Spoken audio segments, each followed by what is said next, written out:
Hello வாங்க, காலை வணக்கம். வாங்க, இன்றைக்கி புதுசாக பாசிப்பயிர் மூங் டால் வச்சு பாசிப்பருப்புங்க இன்றைக்கி உருண்டை குழம்பு மாதிரி பண்ணியிருக்கிறேன்.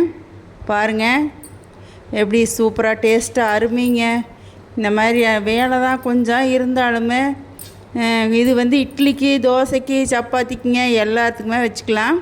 சாப்பாட்டுக்கு, ரைஸ்க்கு அருமைங்க. சரி, இந்த மாதிரி பண்ணி பார்த்துட்டு எனக்கு நீங்கள் கமெண்ட் பண்ணுங்கள். ஒன்றும் இல்லைங்க, பாசிப்பருப்பு கழுவி போட்டு ஒரு அரை மணி நேரம் ஊற வச்சேன். தண்ணி கணக்காக ஊற்றிக்கிங்க. நானே கொஞ்சம் தண்ணி உண்டுன்னு போயிடுச்சு, நான் ஃபஸ்ட் பண்ணுறதுனால. இஞ்சிங்க, பச்சை மிளகா, கொத்தமல்லி தழை போட்டு அந்த பாசிப்பருப்பு கூட பாருங்கள் அரைச்சாச்சு. இன்னும் கொஞ்சம் தண்ணி கம்மியாக ஊற்றிருக்க வேணுங்க. அப்புறம் இட்லி பானையில் வச்சு ஆவியில் வேக வச்சுக்கலாம். சின்னதாக கிள்ளி வச்சுங்க, சின்னதாக கிள்ளி வச்சுங்க. இட்லியில் ஆவியில் வச்சு நல்லா வெந்துருங்க. ஒரு 10 நிமிஷம் தண்ணி காஞ்சிருச்சுன்னா வச்சோம்னா ஒரு 10 நிமிஷத்தில் வெந்து போயிருங்க. அப்புறம் எடுத்து தாளிச்சிக்கலாம். அதுக்குள்ளே ஒரு செலவு நம்ம அரைக்கணும். இஞ்சி பூண்டு பேஸ்ட் அரைக்கணும், அதை அரைச்சிக்கலாம். அதுக்கு என்ன வேணும்னாங்க, நிலக்கடலையும் 2-3 பாதாம் போட்டேன். அப்புறம் இஞ்சிங்க ஒரு துண்டு, பூண்டு 5 பீஸுங்க. அப்புறம் தக்காளி ஒரு 2 தக்காளி, பெரிய தக்காளி போட்டுட்டேன். அவ்வளோதான், வேறு எல்லாம் ஒன்றும் அரைக்கலைங்க. அவ்வளோதான் போட்டிருக்குதுங்க. ரொம்ப ஈஸிங்க, டேஸ்ட்டும் அருமையாக இருக்குதுங்க. கொஞ்சம் நேரம் ஆகுங்க, அவ்வளோதான். பாருங்கள், அரைச்சாச்சு. அப்புறம் இதுவும் வெந்துருச்சு பாருங்க. அது அரைக்கிறதுக்குள்ளே இது வெந்துருச்சு பாருங்க. தண்ணி காஞ்சால் ஆவியில் வச்சு எடுத்துனா தீர்ந்து தாளிச்சு விட வேண்டியதாங்க. இதுக்கு ஜீரகங்க, கடுகு போட்டுக்கலாம். அப்புறம் பெரிய வெங்காயம் ஒரு வெங்காயம் அரிஞ்சு போட்டு பெருசு 2 சின்னதாக இருந்தால் 2 போட்டுங்க. கடலை மாவு தான் இதுக்கு மெயினுங்க. கடலை மாவு போட்டு நல்லா அந்த கடலை மாவு வாசம் போக வரைக்கும் வணக்கி விட்டு, அப்புறம் நம்ம அரைச்சோமில்லைங்க, தக்காளி, இஞ்சி, பூண்டு, நிலக்கடலைங்க, பாதாம் தான் உள்ளே ஊற்றிங்கன்னா நான் ததப்போன்னு கொதிக்குங்க. ஆனால் நம்ம கொஞ்சம் தள்ளி இருந்துக்கு வேணும், மூடிக்கு வேணுங்க.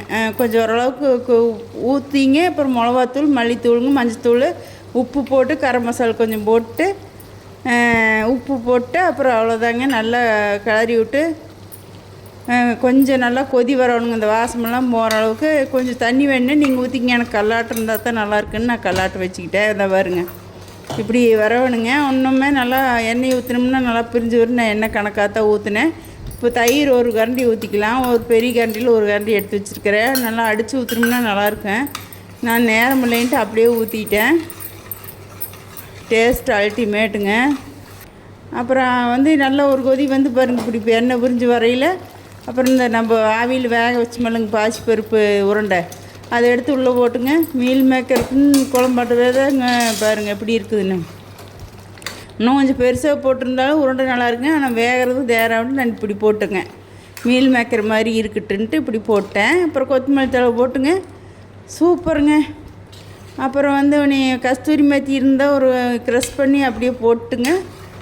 அப்புறம் 2 பச்சை மிளகாய் கீரி மேலே போட்டுற வேண்டியதாக எனக்கு போட்டால் மூங் டால் பஜ்ஜிங்களா என்ன வேணாலும் சொல்லாங்க, உருண்டை குழம்புன்னு சொல்லலாம். பாருங்கள் எப்படி இருக்குதுங்க. சப்பாத்திக்கு அல்டிமேட்டுங்க. இட்லிக்கு இந்த என்ன குழம்பு பண்ணுறதுங்கிறவங்க இப்படி பண்ணிக்கலாம். ஒவ்வொரு நாளைக்கு ஒவ்வொன்று பண்ணுறவங்க பண்ணுங்கள், பாருங்கள். சூப்பராக இருக்குது. கொஞ்சம் லேட் வேலை தான் ஆகும். வேலையானாலும் சாப்பிட்றதுக்கு நல்லாயிருக்கு, டேஸ்ட்டாக இருக்குது. இப்படி பண்ணி கொடுத்து பாருங்கள். சரிங்க, நானும் யூடியூப்பில் பார்த்து தான் பண்ணேன். சரி, பண்ணிவிட்டு எனக்கு கமெண்ட் பண்ணுங்கள். பாய்ங்க. பச்சை மிளகாய் கீரி போட்டாச்சு. சப்பாத்திக்கு இதுக்கோசரமே சப்பாத்தி சுட்டு காமிக்கலான்ட்டு சப்பாத்தி சுட்டுங்க. சப்பாத்திக்கு, இட்லிக்கு அருமைங்க. சாப்பாடுக்கு நல்லாயிருக்குன்னு நினைக்கிறேன். நான் மதியானம் தான் போட்டு பார்க்கணும். அப்புறம் நீங்களும் பண்ணி பாருங்கள். பாசிப்பருப்பு உடம்புக்கு நல்லது தானுங்க. பாசிப்பருப்பில் டெய்லி சாம்பார் இந்த மாதிரி வைக்கிறக்க இந்த மாதிரி பண்ணி பாருங்கள். பண்ணியிருப்பீங்களே என்னமோ தெரியல.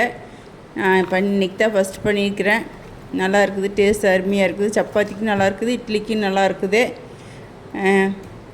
அப்புறம் என்ன பண்ணுறீங்க? சாப்பிட்டாச்சா? மணி 9:30 ஆகிப்போச்சு. சாப்பிட்டாச்சா? சரி, அடுத்த வீடியோ பார்க்கலாமா? லைவுக்கெல்லாம் வாங்க. பிடிச்சிருந்தா என்ன பண்ணுறீங்க? சப்ஸ்கிரைப் பண்ணி சப்போர்ட் பண்ணுங்கள், லைக் பண்ணுங்கள். அப்புறம் அடுத்த வீடியோ பார்க்கலாம். பாய்.